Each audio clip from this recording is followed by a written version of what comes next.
اعوذ باللہ من الشیطان الرجیم بسم اللہ الرحمن الرحیم السلام علیکم سامعین حضرات، کل سماعت کیے تھے لن تنالو کا صفحہ نمبر 133۔ آج انشاءاللہ سماعت کریں گے صفحہ نمبر 134 سے۔ ایک بار درود پاک پڑھ لو۔ اللہم صلی علی سیدنا شفیعنا نبینا حبیبنا مولانا محمد بارک وسلم صلاۃ و سلام علیک سیدی یا رسول اللہ صلی اللہ تعالی علیہ وسلم۔ بسم اللہ الرحمن الرحیم، اللہ کے نام سے شروع جو نہایت مہربان رحم والا ہے۔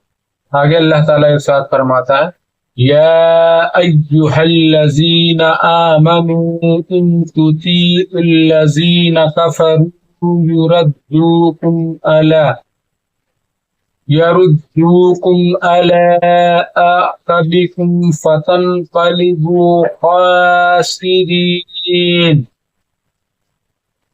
اے ایمان والو، اگر تم کافروں کے کہے پر چلے تو وہ تمہیں الٹے پاؤں لوٹا دیں گے، پھر ٹوٹا کھا کے پلٹ جاؤ گے۔ آگے اللہ تعالیٰ ارشاد فرماتا ہے، بَلِ اللَّهُ مَوْلَاكُمْ وَهُوَ خَيْرُ النَّاصِرِينَ۔ سَنُلْقِي فِي قُلُوبِ الَّذِينَ كَفَرُوا الرُّعْبَ بِمَا أَشْرَكُوا بِاللَّهِ مَا لَمْ يُنَزِّلْ بِهِ سُلْطَانًا۔ بلکہ اللہ تمہارا مولا ہے بے شک، اور وہ سب سے بہتر مددگار ہے بے شک۔ کوئی دم جاتا ہے کہ ہم کافروں کے دلوں میں روب ڈالیں گے کہ انہوں نے اللہ کا شریک ٹھہرایا جس پر اس نے کوئی سمجھ نہ اتاری۔ آگے اللہ تعالیٰ ارشاد فرماتا، وَمَأْوَاهُمُ النَّارُ وَبِئْسَ مَثْوَى الظَّالِمِينَ۔ وَلَقَدْ صَدَقَكُمُ اللَّهُ وَعْدَهُ إِذْ تَحُسُّونَهُم بِإِذْنِهِ حَتَّى إِذَا فَشِلْتُمْ وَتَنَازَعْتُمْ فِي الْأَمْرِ وَعَصَيْتُم مِّن بَعْدِ مَا أَرَاكُم مَّا تُحِبُّونَ۔ کوئی سمجھ نہ اتاری اور ان کا ٹھکانہ دوزخ ہے، اور کیا برا ٹھکانہ نا انصافوں کا۔ اور بے شک اللہ نے تمہیں سچ کر دکھایا اپنا وعدہ، جبکہ تم اس کے حکم سے کافروں کو قتل کرتے تھے، یہاں تک کہ جب تم نے بزدلی کی اور حکم میں جھگڑا ڈالا اور نافرمانی کی، بعد اس کے کہ اللہ تمہیں دکھا چکا تمہاری خوشی کی بات۔ شان نزول، مغفرت و جنت اور استحقاق سے زیادہ انعام و اکرام۔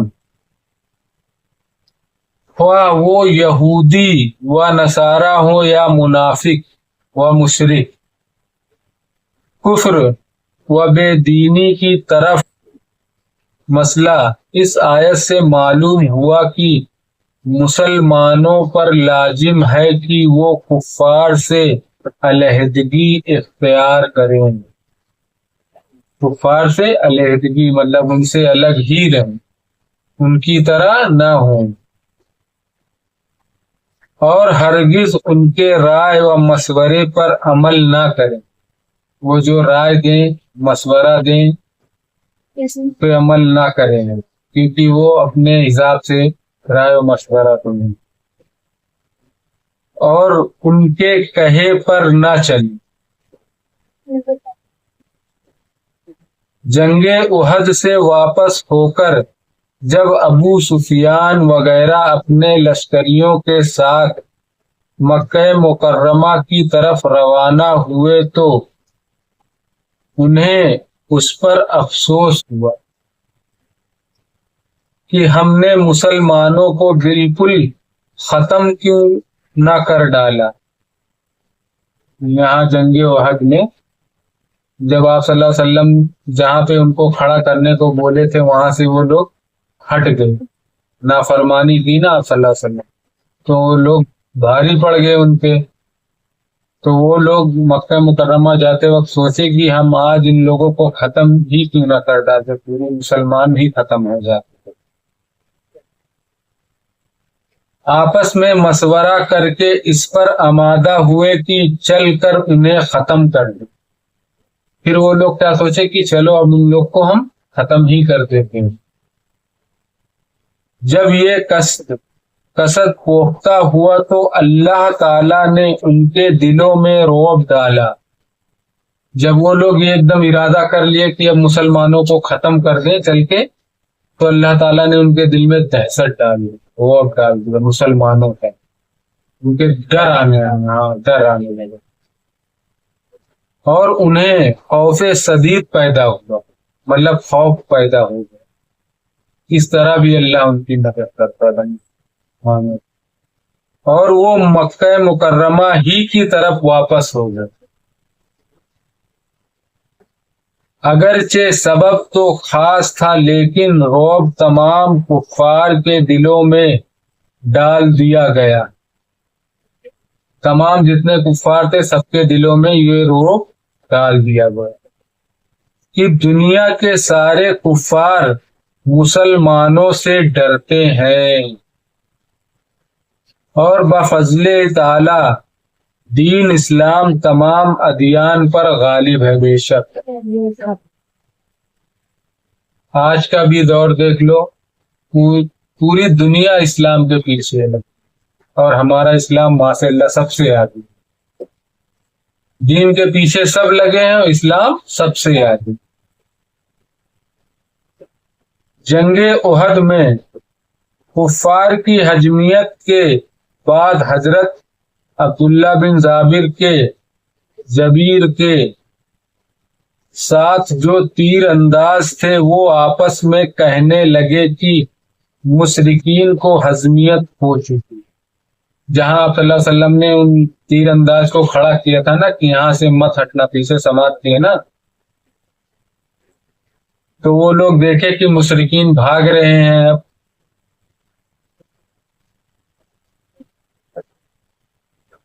اب یہاں ٹھہر کر کیا کریں، چلو کچھ مال غنیمت حاصل کرنے کی کوشش کریں. وہ لوگ سوچے اب یہ لوگ بھاگ رہے ہیں تو چلو ہم لوگ مال اکٹھا کرتے ہیں، ان کا مال غنیمت، جو کہ آپ صلی اللہ علیہ وسلم نے منع کیا تھا کہ جب تک میرا حکم نہ آئے تب تک یہاں چھوڑنا نہیں جگہ یہاں سے. باج نے کہا مرکز مت چھوڑو، وہ رسول کریم صلی اللہ علیہ وسلم نے بتاکید حکم فرمایا ہے. آپ صلی اللہ علیہ وسلم نے ایک دم حکم دیا تھا کہ یہاں سے اپنی جگہ مت چھوڑنا، چاہے کچھ بھی ہو جائے جب تک میرا حکم نہ آئے. حکم فرمایا ہے کہ تم اپنی جگہ قائم رہنا، مطلب وہیں کھڑے رہنا، کسی حال میں مرکز نہ چھوڑنا. آپ صلی اللہ علیہ وسلم نے فرمایا تھا کسی حال میں بھی اپنی جگہ مت چھوڑنا جب تک میرا حکم نہ آئے، جب تک آپ صلی اللہ علیہ وسلم حکم نہ دے. مگر لوگ غنیمت کے لیے چل پڑے، مال غنیمت اکٹھا کرنے کے لیے جگہ کو چھوڑ دی، اور حضرت عبداللہ بن جبیر کے ساتھ 10 سے کم اصحاب رہ گئے. وہ جو حضرت عبداللہ بن جبیر تھے ان کے ساتھ صرف 10 سے بھی کم لوگ رہ گئے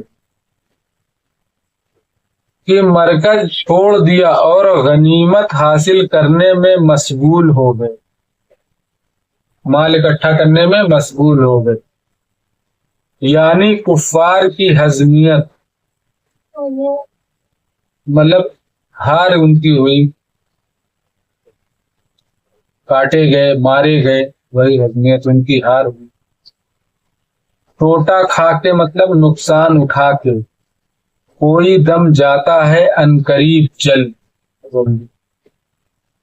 باقی انشاءاللہ کل اسی کا صفحہ نمبر 135 میں سماعت کریں گے۔ صدق اللہ العظیم۔ بسم اللہ الرحمن الرحیم۔ صلی اللہ علیہ نبی وآلہ صلی اللہ علیہ وسلم۔ صلاۃ و سلام علیک سیدی یا رسول اللہ صلی اللہ تعالی علیہ وسلم۔ یا اللہ یا رحمان یا رحیم یا مالک الفقیر۔ یا اللہ ہم نے جو قرآن پاک کی تلاوت کی اس کا پڑھنا سننا قبول عطا فرما۔ یا اللہ اس کے پڑھنے میں کسی قسم کی غلطی گستاخی بے ادبی ہو اپنے رحم و کرم سے معاف عطا فرما، اور ہم سب کو صحیح پڑھنے کی توفیق عطا فرما۔ یا اللہ ہم سب تیری بارگاہ میں توبہ کرتے ہیں۔ استغفر اللہ ربی من کل ذنب واتوب الیہ۔ استغفر اللہ ربی من کل ذنب واتوب الیہ۔